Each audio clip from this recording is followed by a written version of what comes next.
en dominio sobre la tierra, pero los eventos que van ocurriendo y todo lo que viene a este mundo, hermanos, todo está dirigido como un conductor de coro o de orquesta, está siendo conducido por el Señor. Dios es el que permite todo esto pasar. Y es importante decir eso, hermanos, porque cuando comencemos a ver todo lo terrible que viene, el terrible día de Jehová, cuando todo eso venga, hermanos, va a ser quizás un poco difícil recordar que el Dios que nosotros conocemos es el mismo Dios que está tratando severamente. Y no, porque todos, eso es lo que me gusta de Dios. Dios se revela a nosotros de diferentes maneras, ¿verdad? Yo creo por eso cuando Moisés le preguntó a Dios: ¿quién les diré que me está enviando? ¿Cómo te llamas? Dios, yo creo que dijo: bueno, ¿qué nombre les puedo decir que todos se van a identificar con ese nombre? Sin explicación. Digo, pues diles que yo soy, te estoy enviando. Y cada persona, ya sea que Dios se le reveló como sanador, como proveedor, como protector, no importa cómo Dios se haya presentado hacia ellos, porque Dios es un Dios personal. Cuando ellos oyeron eso, yo soy, entendieron quién era el verdadero Dios. Yo creo que Dios se manifiesta de esa manera individualmente a sus hijos. Ahora vamos a hablar sobre los 144,000 fieles israelitas sellados. Fíjense en el versículo 5, por favor, ahí en el capítulo 7, versículo 5. Vamos a seguir leyendo un poco más y luego vamos a entrar de lleno a la lección. Dice: de la tribu de Judá, 12,000 sellados. De la tribu de Rubén, 12,000 sellados. De la tribu de Gad, 12,000 sellados. De la tribu de Aser, 12,000 sellados. De la tribu de Neftalí, 12,000 sellados. De la tribu de Manasés, 12,000 sellados. De la tribu de Zabulón, 12,000 sellados. De la tribu de José, 12,000 sellados. De la tribu de Benjamín, 12,000 sellados. Después de esto, miré, y aquí una gran multitud, la cual nadie podía contar, de todas las naciones y tribus y pueblos y lenguas, que estaban delante del trono y en la presencia del Cordero, vestidos de ropas blancas, con palmas en las manos, y clamaban a gran voz diciendo: salvación pertenece a nuestro Dios, que está sentado en el trono y al Cordero. Y todos los ángeles estaban en pie alrededor del trono y de los ancianos y de los 4 seres vivientes, y se postraron sobre sus rostros delante del trono y adoraron a Dios, diciendo: amén. La bendición y la gloria y la sabiduría y la acción de gracias y la honra y el poder y la fortaleza sean a nuestro Dios por los siglos de los siglos. Amén. Entonces uno de los ancianos habló diciéndome: estos que están vestidos de ropas blancas, ¿quiénes son? ¿Y dónde han venido? Yo les dije: Señor, tú lo sabes. Y él me dijo: estos son los que han salido de la gran tribulación y han lavado sus ropas y las han emblanquecido en la sangre del Cordero. Por esto están delante del trono de Dios y les sirven día y noche en su templo. Y el que está sentado sobre el trono extenderá su tabernáculo sobre ellos. Ya no tendrán hambre ni sed, y el sol no caerá más sobre ellos, ni calor alguno, porque el Cordero que está en medio del trono los pastoreará y los guiará a fuentes de agua de vida, y Dios enjugará toda lágrima de los ojos de ellos. Aquí encontramos un paréntesis. Un remanente de Israel es preservado. Estos escogidos en la tierra son preservados de los juicios de la tribulación antes de que vengan o que acontecen en el mundo al final de este tiempo. Esta preservación está simbolizada por un sello que ellos van a tener. Efesios capítulo 1, vayan ahí conmigo por favor. Efesios capítulo 1, por favor. Efesios capítulo 1, por favor. Quiero que vean algo, por favor, conmigo. Efesios capítulo 1, desde el versículo 9, por favor. Efesios 1, desde el versículo 9, dice así: dándonos a conocer el misterio de su voluntad según su beneplácito, el cual se había propuesto en sí mismo, de reunir todas las cosas en Cristo, en la dispensación del cumplimiento de los tiempos, así las que están en los cielos como las que están en la tierra. En él asimismo tuvimos herencia, habiendo sido predestinados conforme al propósito del que hace todas las cosas según el designio de su voluntad, a fin de que seamos para alabanza de su gloria, nosotros los que primeramente esperábamos en Cristo. Hablando de nosotros, los cristianos, los que somos salvos por Cristo. En él también vosotros, habiendo oído la palabra de verdad del evangelio de vuestra salvación, y habiendo creído en él, fuisteis sellados con el Espíritu Santo de la promesa, que es las arras de nuestra herencia, hasta la redención de la posesión adquirida, para alabanza de ¿quién? De su gloria. Es una preservación pública que Dios escoge hacer con sus redimidos, de sellarlos. Ahora no sabemos cómo va a ser ese sello, no sabemos si va a ser un número o si va a ser un emblema o qué es lo que va a ser, pero va a ser un sello sobre los siervos de nuestro Dios, y va a ser público el sello, no va a ser a escondidas, va a ser algo muy visible de todos. ¿Por qué? ¿Por qué es que van a ser sellados en sus frentes con algo público? ¿Por qué? Porque, hermanos, el énfasis siempre va a ser, hermanos, que Dios es el que da la salvación. Por más que estos hombres, los 144,000 escogidos de Dios, van a predicar y van a predicar el evangelio de diferentes aspectos, aunque el mismo evangelio va a ser, no es un otro evangelio ni un evangelio pervertido, es el mismo, pero van a estar anunciando el día de Jehová. A diferencia a lo que nosotros anunciamos la muerte de Cristo, que Él murió por nosotros, y hay redención en Él, en el Cordero de Dios, que fue inmolado por nuestros pecados. En ese tiempo eso ya va a haber pasado, ya es muy tarde predicar el evangelio de esa manera. Ahora están predicando en la creencia absoluta de Dios Todopoderoso, que el día de Jehová viene y la única redención que hay es en Dios. Y, hermanos, de decir esto, lo sella públicamente, porque Dios quiere siempre enfatizar, hermanos, que nuestra fe debe ser en público. Dios desea que nuestro cristianismo sea en público. Esa es la primera palabra, creo que ustedes deben de llenar ahí. Dios desea que nuestro cristianismo sea en público, no en ningún rincón. Me recuerda de la historia de Pablo cuando hablaba al rey Agripa y le dijo: estas cosas, oh rey Agripa, no se ha hecho en ningún rincón, le dijo, se ha hecho en público. Hermanos, Hechos 20:20, me gusta este versículo, dice: y como nada que fuese útil, he rehuido de anunciarnos y enseñarnos públicamente y por las casas. Mi hermano, la fe verdadera, y lo dije el domingo, es cuando salimos de estas puertas, hermanos, es cuando realmente comienza nuestro cristianismo. Lo que somos en el trabajo, lo que somos en la carretera cuando alguien se nos atraviesa, lo que somos en la escuela, jóvenes, lo que otros te escuchan decir, lo que otros te ven hablar y platicar o hacer, eso es lo que es realmente nuestro cristianismo. Nuestro cristianismo es lo que la gente ve de nosotros en la casa, lo que los vecinos escuchan de nosotros de la casa. Esos gritos y esas ofensas y todo lo que sucede supuestamente en el hogar cristiano, mi hermano, eso no es un buen testimonio del Señor. Hermanos, Dios desea que vivamos un cristianismo en público. Este periodo del capítulo 7 acontece durante el periodo de la iglesia que está en el cielo. Hemos visto los primeros 6 sellos, y ahora, antes de ver el último sello, o sea, los últimos 3 años y medio de la tribulación, donde la ira de Dios viene sobre este mundo, Dios hace un paréntesis para sus siervos que no pasen por este juicio. Romanos 8:1 dice la palabra de Dios así. Romanos 8:1 dice: ahora pues, ninguna condenación hay para los que están en Cristo Jesús, los que no andan conforme a la carne, sino conforme al Espíritu.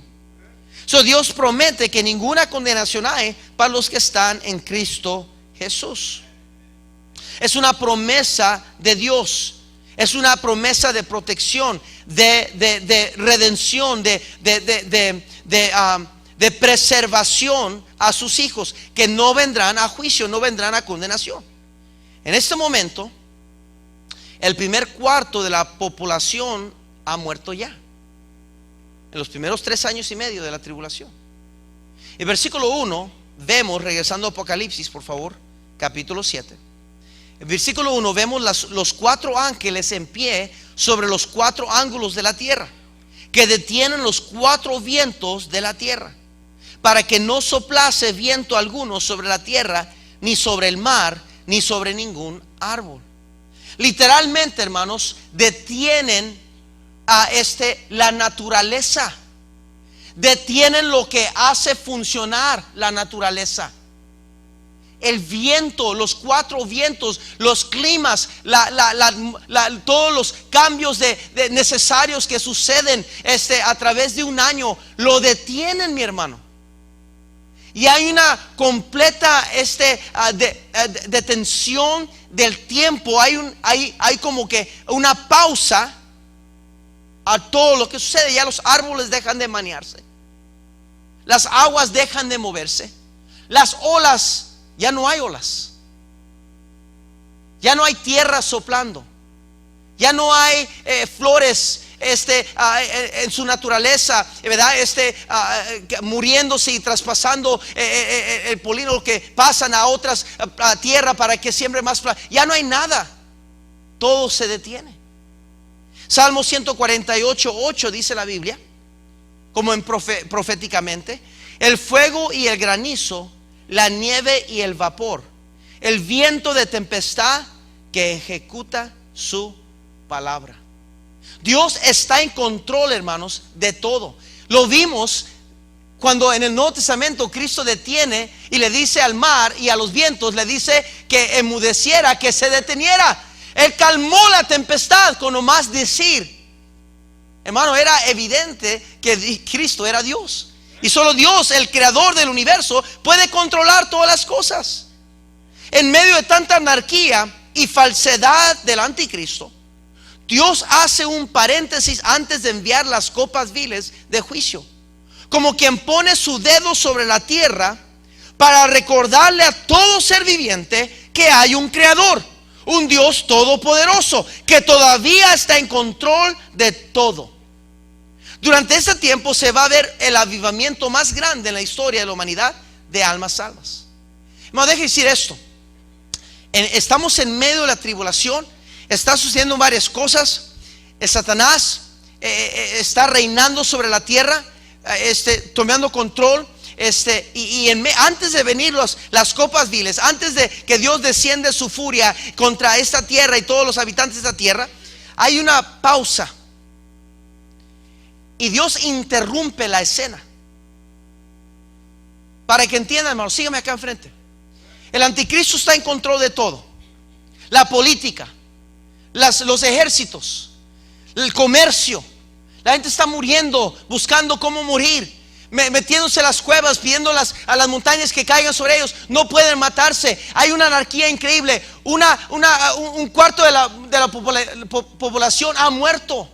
Montón de gente muerta, guerra tras guerra, sequedad, hambre, todo lo que leímos y estudiamos. Y en medio de todo eso, hermanos, Dios interrumpe la escena y hace que esos 4 ángeles detengan la naturaleza, como que en preparación de algo por venir. Tuvo que suceder algo a esa magnitud para, hermanos, preparar la escena de estos 144,000.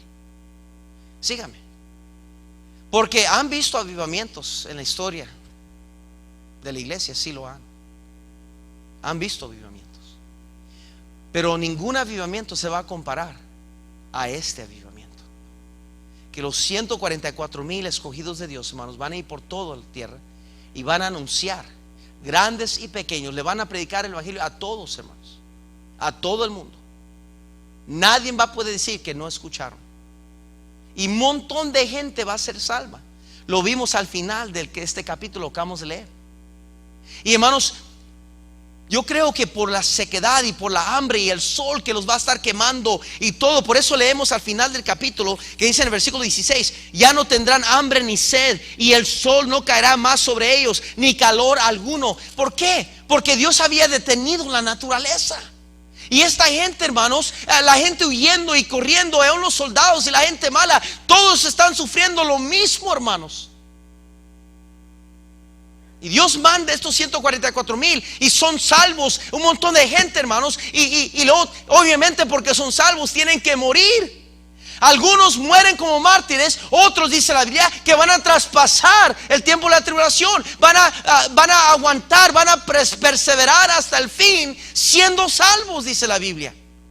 Gloria a Dios que nosotros no somos de esa dispensación, hermanos. Gloria a Dios que nuestra salvación descansa en Cristo Jesús, que cuando Él venga por nosotros, hermanos, vamos a ir al cielo con Él. No tenemos que perseverar ninguna tribulación, aparte de las tribulaciones diarias que nos vienen a nuestra vida, que no se comparan a esta tribulación. ¿Me están entendiendo?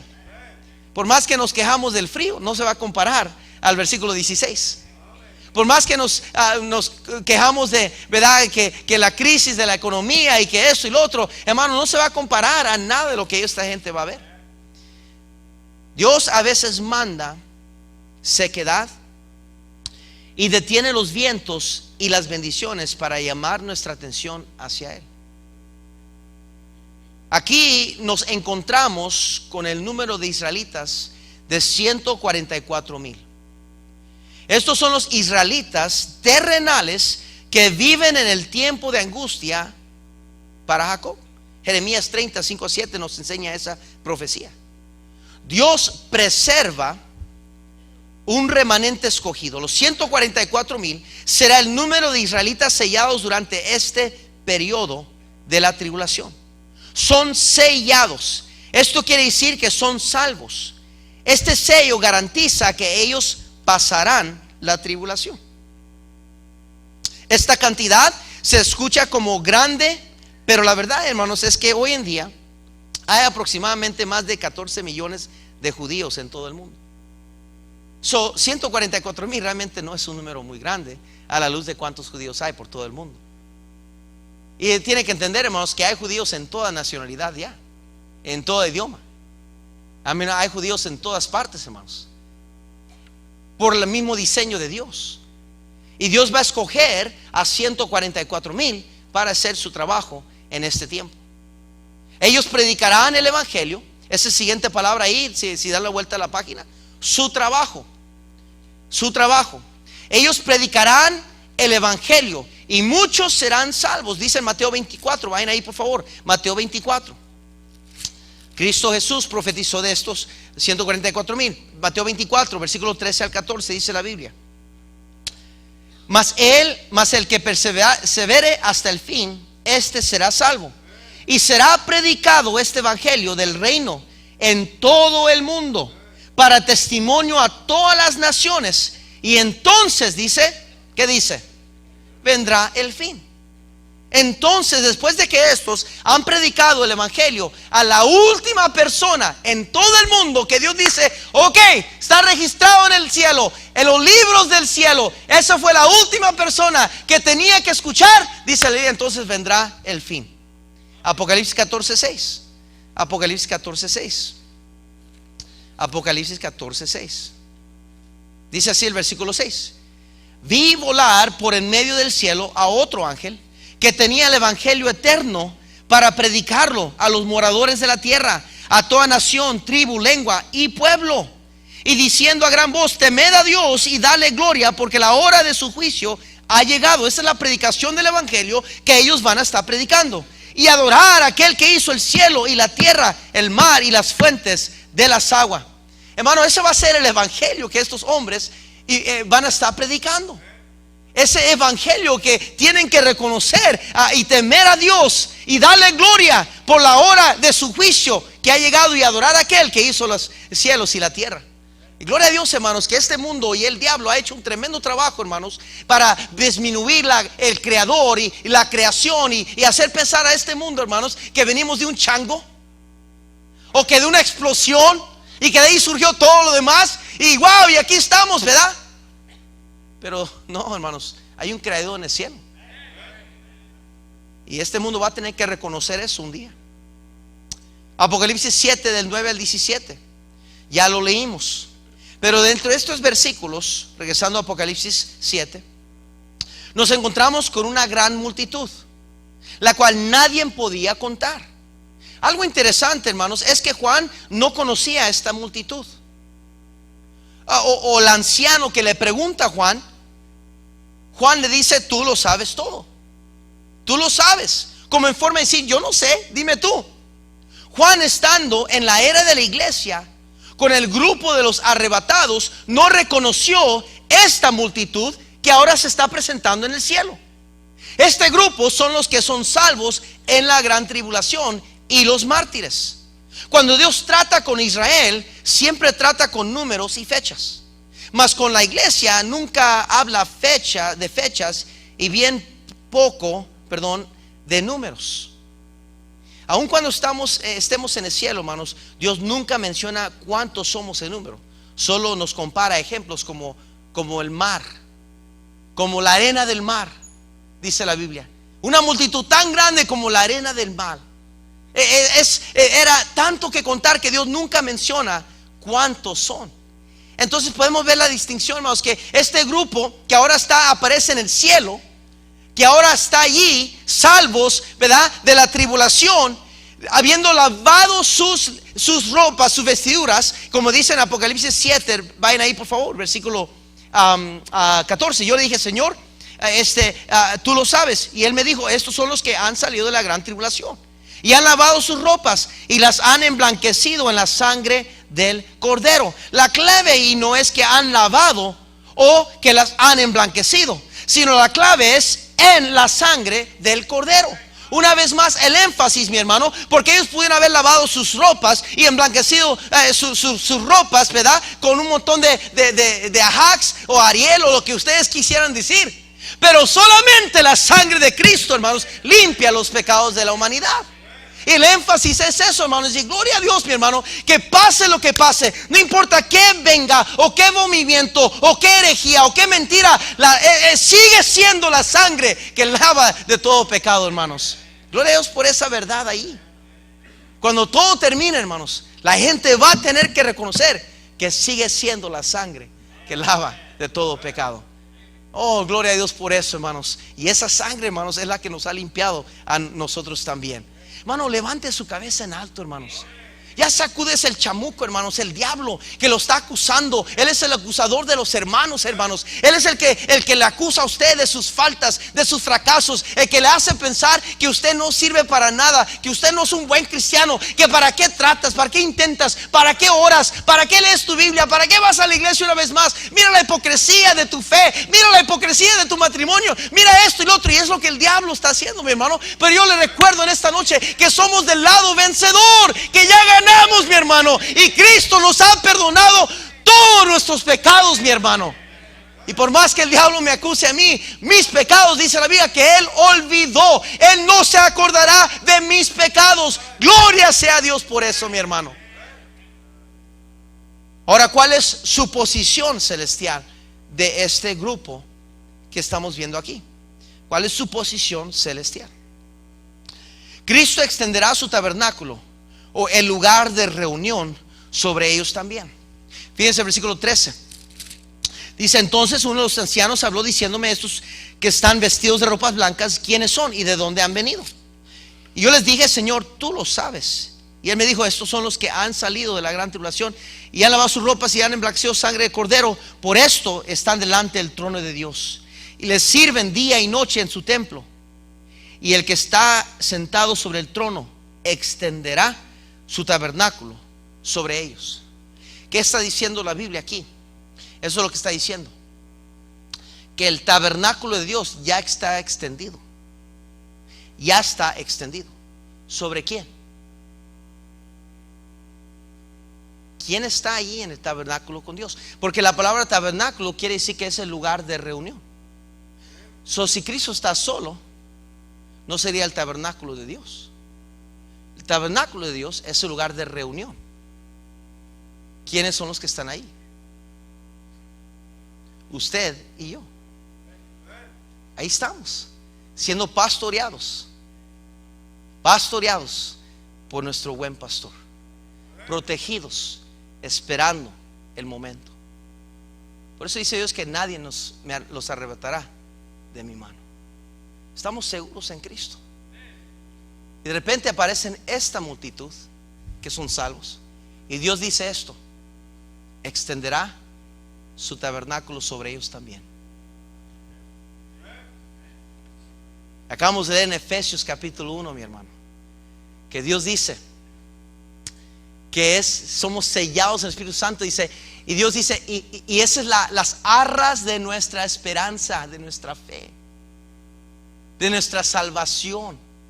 Es saber, hermanos, que un día en la culminación de la profecía, en la culminación de todo, hermanos, esas son las arras de nuestra fe, de nuestra esperanza, que vamos a estar con Dios allá en la gloria. Ese tabernáculo de lugar, hermanos, de qué bonita descripción del amor de Dios, hermanos. Fíjese aquí. Esta es la gente, hermanos, que rechazó a Dios. Esta es la gente que no creyó en Dios. Esta es la gente que entraron a los años de tribulación negando todo. Es gente que está en la tribulación, angustia. Son salvos por medio de los 144,000. Y algunos mártires mueren y vienen al cielo. Dice la Biblia que Dios, en vez de rechazarlos, en vez de hacerlos un lado, extiende su tabernáculo hacia ellos. Esa es la gracia de Dios. Eso me recuerda, hermanos, que Dios es el Dios de segunda oportunidad, que nunca está muy lejos usted, que Dios no le pueda extender a usted su tabernáculo de compañerismo, de bienvenida. Regresa, te voy a amar, te voy a proteger. Pero muchos de nosotros somos necios, hermanos. Queremos andar lejos de Dios, castigándonos. Y déjeme recordarle, mi hermano, ese es el diablo, hermanos, haciéndolo engañar así. El diablo quiere hacerlo usted pensar que necesita castigarse usted mismo, que usted es un fracaso. ¿Para qué se acerca? ¿Para qué trata de arreglarse? Mejor quédese ahí. Mejor sea indiferente. Mejor siga no sirviendo a Dios. No cambie. No trate de cambiar. Quédese así como está. Mientras Dios está esperándolo a usted con brazos abiertos, diciendo: regresa, quiero extender mi compañerismo contigo una vez más. Estamos viendo un retrato de ese amor de Dios, aún en esos tiempos. Ahora, ¿cuáles son algunas verdades bíblicas? Y aquí vamos a ir en la recta final. ¿Cuáles son algunas verdades bíblicas que encontramos a través de esta ilustración de los 144,000? Primero, Dios siempre usa al hombre. Dios siempre usa al hombre. Dios escoge usar al hombre para llevar su verdad en un mundo perdido. Romanos 10:14 nos dice: ¿cómo oirán si no tienen quien les predique? Hermano, la responsabilidad sigue cayendo sobre nosotros de predicar y anunciar las buenas nuevas. Hermano, no se olvide jamás que el ganar almas es un mandato de Dios. El ganar almas es una responsabilidad que tenemos nosotros. Que yo encontré pan y necesito compartir donde yo encontré pan a otros que necesitan el pan.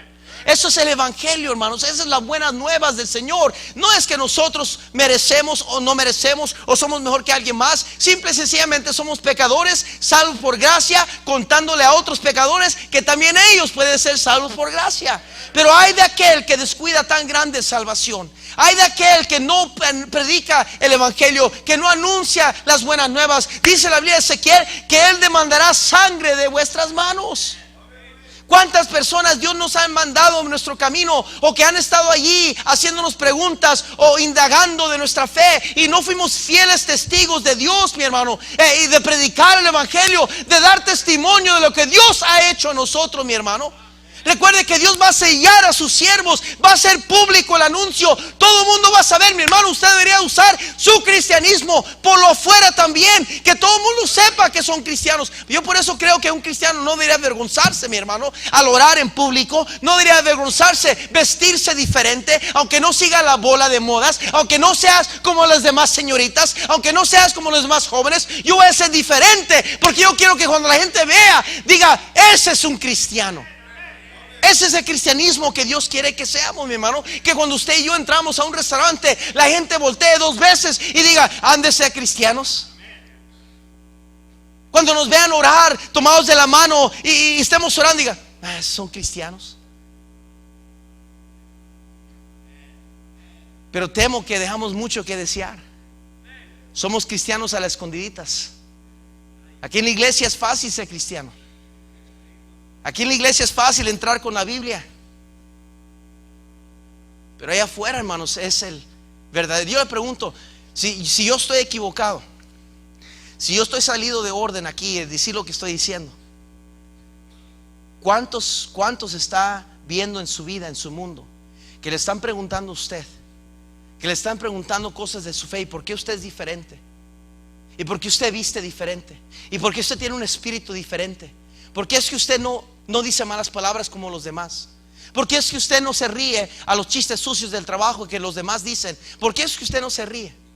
¿Por qué es que yo lo veo a usted en la mañana antes de comenzar a poncharle la tarjeta? ¿Por qué es que yo siempre veo que usted llega primero a tiempo al trabajo y nunca llega tarde? ¿Por qué es que yo veo que usted siempre poncha hasta el último momento y no se anda queriendo robarle unos minutos a su patrón o a su compañía? Porque es que yo lo veo a usted más honrado, más cumplido, más fiel, más. ¿Por qué lo veo que trata bien a su esposa? Todavía como cristianos varones deberíamos de abrir la puerta como caballeros a nuestras esposas. Todavía como cristianos deberíamos tratar a nuestros hijos con amor, con cariño. Todavía este mundo, todavía esta nación necesita ver una familia diferente, mi hermano. Pero tristemente andamos como los demás, enfatuados con este mundo y con los placeres de este mundo y la vanidad de este mundo. Aparecemos como todos los demás. Hasta nos da vergüenza decir Merry Christmas. Andamos diciendo Season Greetings.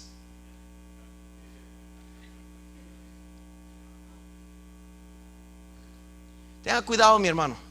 Como cristiano, Dios quiere que seamos fieles en predicar y anunciar la verdad. Tenemos la responsabilidad y mandato número 2 de Dios. Mateo 28, 19, 20.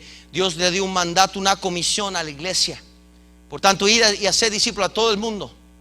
A todo el mundo dice, por tanto, id y hacer discípulos, bautizándolos en nombre del Padre, del Hijo y del Espíritu Santo de Dios. Hermano, lo que estoy diciendo es que no podemos escaparnos, que es un mandato. Número 3, debemos ir a todo el mundo y a toda lengua. Eso me habla a mí, que hermanos, necesitamos creer en misiones. Como cristianos, déjeme decir algo, hermanos. Usted no está quemando el cohete más impresionante para el Señor, a menos que usted está dando a misiones. No crea, mi hermano, no crea que usted usa un tremendo cristiano solo porque está diezmando. No crea eso, mi hermano. El cristianismo, hermano, debe ser a otros. A otros. El mar muerto, por eso está muerto, porque todo entra al mar muerto y nada sale. Por eso en nuestras vidas, mi hermano, no hay gozo, no hay impacto, no hay influencia, no hay alegría, no hay poder de Dios. ¿Por qué? Porque todo es para mí y nada para afuera. Hermano, en misiones es lo que hace nosotros. Nos hace dar a alguien que nunca vamos a ver. Nos hace dar a una obra que no va a ser beneficiado yo, ni mis hijos, ni nadie más. No vamos a ver solamente aquel misionero, aquella misionera que alcance esa gente y sean salvos esas personas. Ahí va a ir mi dinero. Y ese dinero, hermano, va en cuenta en el cielo. Y Dios toma en cuenta todo lo que damos a misiones.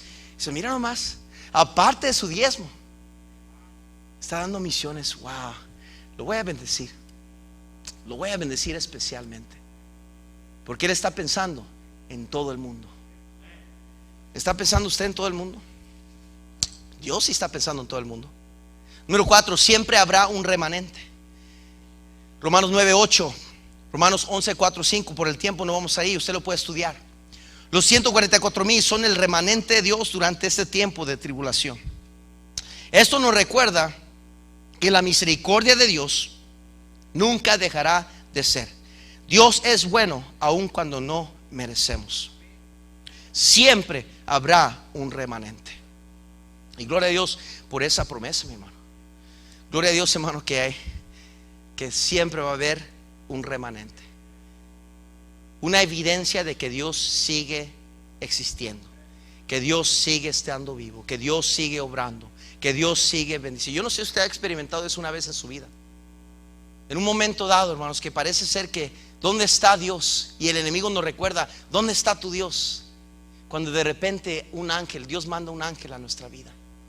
Cuando de repente Dios manda a alguien que nos ayuda. Cuando pensamos que no hay esperanza en nada, nos llega un chequecito ahí y uno dice, wow, Dios sabía exactamente lo que necesitaba. O de repente estamos por una carretera y se nos compone el carro y por algo alguien para y se detiene, que no conocemos, ni sabemos por qué, ni se explica por qué, pero se detiene y nos ayuda y nos arranca el carro, nos da un camino para otro lugar. Y decimos, ¿dónde fue y quién fue? No sabemos, pero Dios está cuidando de sus hijos. Dios siempre va a ser misericordioso. Su misericordia es para siempre, dijo el salmista. Agarre ánimo en eso, hermanos. Número 5, Dios es fiel y las promesas de Dios son verdaderas. Interesante ver que la tribu de Dan y Efraín no son mencionados en los 144,000. Quizás porque se dieron a la idolatría y se rebelaron contra Dios, estas dos tribus. Sin embargo, ellos también estarán en el milenio, porque la promesa de Dios hacia Israel. ¿Qué quiere decir eso para nosotros? Esto nos recuerda, hermanos, que la salvación no se pierde, pero las recompensas sí. Hay una razón por la cual vivir para Dios. Hay una razón por la cual sí vale la pena, y es porque Dios va a dar recompensas. Ahora usted será salvo, y usted puede ir al salvo, podrá ir al cielo todo cateado y arrastrado y golpeado por este mundo, y va a ser salvo, pero no va a haber recompensas. Y allá en el cielo, mis hermanos, termino con esto. Dice la Biblia que vamos a tener un corazón conforme al de Dios. ¿Por qué cree usted que la Biblia dice que va a haber lágrimas en el cielo? Y enjugará Dios todas lágrimas de ellos. Hermanos, yo creo que un día vamos a ver la realidad de todo lo que no hicimos por Dios. Todos esos días y años que pasamos gastando el tiempo en vez de entregarnos a las cosas de Dios. Hermano, déjese ir esto. Ya es tiempo que usted se envuelva en las cosas de Dios. Ya es tiempo que usted se envuelva, hermanos. Hace falta más ujieres. Hace falta más hermanos del coro. Hace falta orquesta. Hace falta más que den la bienvenida a la iglesia. Hace falta más ayudantes de clases. Hace falta más cuidadores. Me gustaría tener un equipo que está en los estacionamientos dando la bienvenida a la gente cuando llega, ayudando a la gente a estacionar. Pero no hay. ¿Dónde está la gente? Mano, pero qué diferencia cuando como cristianos decimos, ¿qué puedo hacer yo? ¿Qué necesito hacer? ¿En cómo me envuelvo? Dígame en qué. Oh, no, entonces, hermano, ¿por qué no nos ayuda en esto? ¿Por qué no nos ayuda en esto? Pero tristemente las iglesias, hermanos, las iglesias en general están llenas de cristianos que están calentando la banca en vez de envolverse. Padre Santo, bendice tu palabra, Señor. Señor, solo tú puedes hacer una obra de gracia en nuestras vidas, Señor, al escuchar